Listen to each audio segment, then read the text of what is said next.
and happy Sunday. Hopefully everybody's enjoying their weekend. We are out crop tour, so stuff is looking pretty good. It is getting dry though, that's undeniable. And this is peas and canola, this whole half section, and it's looking pretty good. So the peas, they could definitely use some water. That's a for sure. Canola starting to pod, and that's going to be the kicker. Is if it doesn't get any water, it's not going to. You're going to start to lose yield, right? So, but canola is. I'm 6'2", and it's definitely over my waist. One thing about peas though is they're not competitive, and where the canola really takes over, the peas will suffer. But in a spot like right here, where the canola is thin for a minute, you're gonna get lots of peas. We are gonna end up some. I don't know why some are purple. I think those are the ones they call them. They're like an Austrian snow pea or something, or they call them. What's the other thing they call them? Oh, I can't remember off the top of my head here. Maple peas. They're like brown, but so here's another spot where there's quite a few peas growing, and they're also starting to pod. Like I said though, if we don't get some rain, you're gonna end up with very, very small peas. So scattered all throughout is well, canola and peas climbing up the canola. And that's why we do this, is so the peas will not fall down. You can see here, this pea has reached out and grabbed on to this canola flower, and you know, that will keep it up. As far as weed growth, this is actually an exceptionally clean spot. The whole field is not like this. There's like, I don't even know what this is. That's a sticky one. That one's growing, but not too bad either. So what the heck is this? This is another one. There seems to be this sticky one, whatever that is. That seems to be the most of it. As we walk through, go to another spot, and you can see over here, the peas are growing quite aggressive in this one spot, actually holding down the canola, and all throughout. So they're just starting to flower, but I was really impressed this canola came this way. So we're gonna head over to our south quarter now. That's our canola field something's wrong with it. I don't know if it was chemical carryover damage from last year, what we sprayed last year, or if it was a seed issue or something. The crazy thing about it is this field right here is the same exact seed. So it seems to be growing. However, so you think, okay, well, if it's growing in this field with the peas, it's obviously a chemical carryover. However, it doesn't show any signs of chemical carryover. Like the leaves aren't purple or black or blue or none of that. It's just an awkward situation, but we'll go over there and we'll have a look.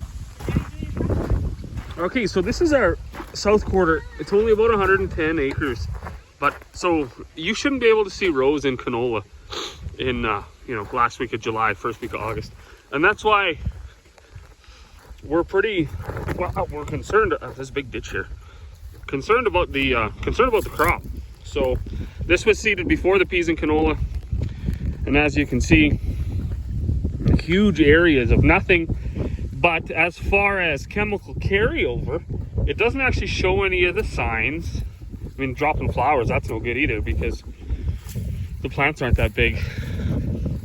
This is already, I can tell, I mean, it's not up to my waist, or just barely up to my waist. It's about 3-4 inches shorter than the peas and canola mix. And we're just gonna have to write it down, see what it yields, and kind of try to figure something out. When you have patches like this, plants like this, you know, what the heck is this all about? That's that's not gonna yield anything. So it did fill in quite a bit better than we thought. We actually, early on in the year, we actually thought we might just work this up. We might have lost the whole thing.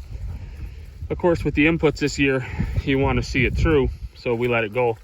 And now you do get out to areas like this, where it's pretty good. And as you can see, it is filling in, I guess, but this is definitely not something you would want to see with a, you know, very expensive precision drill and high dollar seed and 2 shots of Liberty. And we sprayed, I believe, Avidex on it last fall, which wouldn't have been the carryover. The carryover problem would have been the solo we sprayed on it in crop last year. So, but yes, big areas like this, when you can see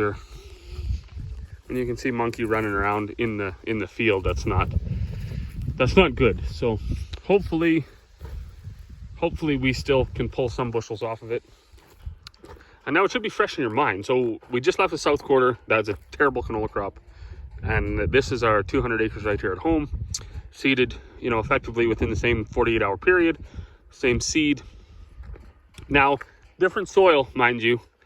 This is, I mean, it's just a little bit better. And that's just a point for where we farm. So pretty much past our farm, you go another mile or two to the west, and the soil plays right out. So this is, well, Buddy's going to run in there. So this is quite a bit better of a crop. Definitely what you expect for the canola. And even this, that all being said, something's not right about it all either. It doesn't seem to be, I don't know, just something seems off, and it seems off all over the county. So there's some really nice looking crops and there's some really poor looking crops, but even the nice ones, I don't know if it's heat blasted the leaves off already, which we didn't, for some reason didn't, I don't think we encountered it this bad last year. We need, yeah, I don't know, because last year was a drought, right? So we should have, and this year, I mean, hasn't been yet. But, so from that little scraggly plant that I showed you out west to this thing, which is quite a behemoth of a plant. And anyways, kind of rambling a bit here, but I'm not, my point is, I'm not sure what's happening. I don't know if it shouldn't be too dry, because like I said, last year we were in a drought. Although it is a bit dry, when we dig down here, we don't, you know, we're going to go a ways here before we find anything that can be. All right, where are we at here? So there's your first sign of a bit of moisture right there, which is about, I don't know, 2 inches. So I don't think it's a lack of, I don't know what it is. I don't think it's lack of water. It shouldn't have been heat. We didn't have that crushing heat like we had last year. Just seems to be something different. I did read an article in the Western Producer where Bayer had said that they're aware of a problem with their seed. Now, it would be interesting to know across Alberta, across Saskatchewan and Manitoba, those of you who grew Liberty canola, I think this is 241 or something. Anyways, if I'm wrong about that, I'll put a thing here. Is your canola what you thought it would be, or is it slow? Because ours is definitely, I mean, even that, while it's good and we're not going to complain, we definitely can, it can be noted that something isn't right. So a quick hop, skip, and a jump across. Even if there's like water in the ditch there, so we're not, shouldn't be any too dry. I had some of the cereals, like these oats right here, they're not as tall as they should be. And I'm not 100% sure, excuse me, if they're going to do a whole bunch more growing. They, bottom leaves are definitely drying up, but that could just be because they're done, right? They've served their purpose. The oats are already well headed out. So also, no crop tour would be complete without our 5 acres of sunflowers here. I'm pretty sure this was a complete disaster. I don't know anything about growing sunflowers. And then I was thinking the other day, if I didn't have the right roller in, I don't know what what do people seed sunflowers with? Do they seed them with like seed drills, or like planters, or just air drills, or whatever they seed them with? I don't know. But I was thinking maybe my roller ground them up a little bit. So there are some here. Unfortunately, nothing's in a row because I had enough to do I had a bag. I think it was enough to do maybe 6 acres or something. So I set it to do like 4 acres, and then I just reseeded it out. So they're, and I don't know either if like, is this making a head now? It looks kind of like it is. Not very tall. As you can see, Buddy, he can easily navigate his way through. All right, well now we're down here on the witch's quarter. So Barley here, and then actually just kitty corner is Barley. This, it's funny to keep saying it, but this is actually pretty tough soil too. It's up on the ridge, you'll get very short, very sparse plant populations, no matter what your seeding rate is. And then you get down here, and even on the hill, anything we find with a east facing slope does very well. And this barley, no, it's not up to my waist. I'm what, 6'2". I don't know what my waist is, but you can easily touch it with your fingers. And the heads are looking pretty good. This is Metcalf barley, so it is a malting variety. We usually don't bank on getting malt because our harvest seasons have been so terrible the last few years. So there are guys that, you know, they play the game and they think they can fertilize this way and seed treat that way and do all this stuff to really enhance their ability to get malt. And maybe they can, but man, kids are nuts. She's just screaming her head off over there. Maybe you can. Also with drying, we don't care much about that. The years where we got to dry, we're not talking about drying barley from, you know, 14.8 down to 13.5. We're talking about drying barley from like 26 down to 15, just to try to, and at that point, you know, you're pretty much not making malt. Usually it's been snowed on and rained on, and it's shitted was a big thing for a few years there. And then you'll get into germ issues if you dry something from 28 plus down to 13.5. You almost guarantee it's not going to grow. So we don't get too wrapped up in the malt. On a really good growing season, yeah, we'll get malt, and that's great, and there's a bit of a premium for it, and life is good.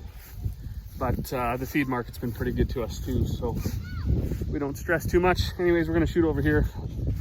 Probably won't do another barley one. We got like 5 quarters of barley right here in a 1 mile, 2 mile circle. So we'll shoot over and check the wheat, and then back to the peas. All right. Quick stop down at the creek there. Now we are venturing into wheat territory. I stopped right here. This is pretty much the middle between the north half, or sorry, the north quarter and the south quarter of this half section. And we, the reason I stopped here is we had a complete disaster of a wild oat problem here last year. So these are wild oats right on the edge here. Obviously, idiot stick that sprayed it didn't, I guess I just didn't spray right here, I don't know. So yield damage is incredible when you have wild oats take over like we did for the last, whatever. We had last year and the year before, we had a pretty bad problem. This wheat is taller than the barley, so it's up to my waist. I didn't bring a tape measure, but gonna make straw. I know that. We got pretty much, actually all of our straw is spoken for from the cowboys that were short on their hay supply. Although haying, let's see the neighbor across the road, I think haying was okay. I don't think it was anything spectacular, but it was definitely a lot better than last year. Stuff like this, you wonder why that happens. Like, what is this? Like an old wheat, or maybe it froze. But yeah, no wild oats. The south quarter of this was canola last year. The north quarter of this was oats last year. And somewhere here is a defining line of where she had worked this with a disc last year, and this was direct seeded. All on the same day, basically, all with my precision drill. And you can really not tell from one side to the other as far as tillage or zero till. You can't tell much as far as from the canola to the oats. Of course, we'll probably be able to tell when we get into yield, but for right now, it all looks pretty good. This is peaola wheat. We grew it, this is I think our 3rd year growing it, and the first year we grew it was kind of a disaster. It did make it, but it fell over, and it didn't lodge. The stalk, like the stem of the wheat, actually just broke and it fell over. So I don't know if that was a fertilizer deficiency or, I don't know, it's just some weird impediment in the growing season that year. But last year it did really well for us, and this year it looks like it's going to do good enough for it, as long as we don't get a frost here in August.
How you making out, buddy? That's pretty tall wheat, hey? It's over your head. How tall are you? The monkey fell down. What monkey? Your sister, the monkey.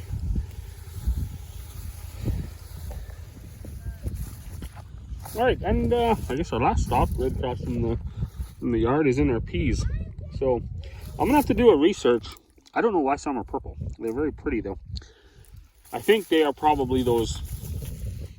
I heard one guy tell me they were marker peas, so they could tell if you had bought seed. I don't know if that's true or not. That could be for different products. I'm not too sure. Then I had somebody tell me they were the pea reverting back to its native gene, so it's like an Austrian snow pea or something. I don't know. I'll have to figure that out. But as you can see, there's quite a few ones with purple leaves as you look out there.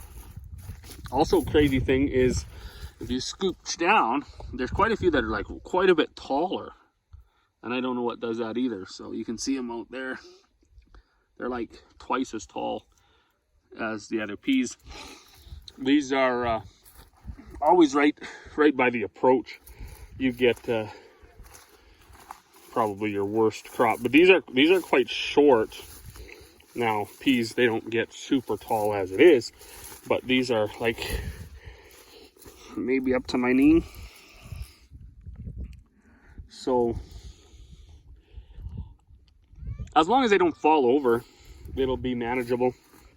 We seeded these with our flexi-coil drill, so there's really no rows because it has a line of packers. If we seed them with our precision drill, that's 12-inch spacing, you end up with quite aggressive defined rows, and if they go flat, you end up with quite a disaster trying to harvest them. I'm not too sure. There's no way to know if we'll swath these or if we'll just try to desiccate them and straight cut them, or just straight cut them. Who knows where they're going to end up. But they are all starting to make pods.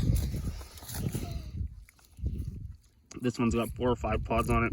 I do worry though, if we don't get any rain, we'll most likely end up with really small peas, really reduced yield. So hopefully we get a bit of a rain. I don't think it's too late for a rain now. Of course, too hard of a rain or hail will flatten them, so we don't want that either. Rain is a very precise thing in agriculture. It's not as simple as just, oh, the farmers complain it doesn't rain, and then it rains and they still complain. It's usually because we need like a civilized amount of rain, not 5 inches at once where everything's flattened and flooded, or 3 or 4 weeks stretch of no rain. Like those are not what we need. So anyways, hopefully everybody enjoyed their weekend. Thanks for watching, and we'll see you all on the next one.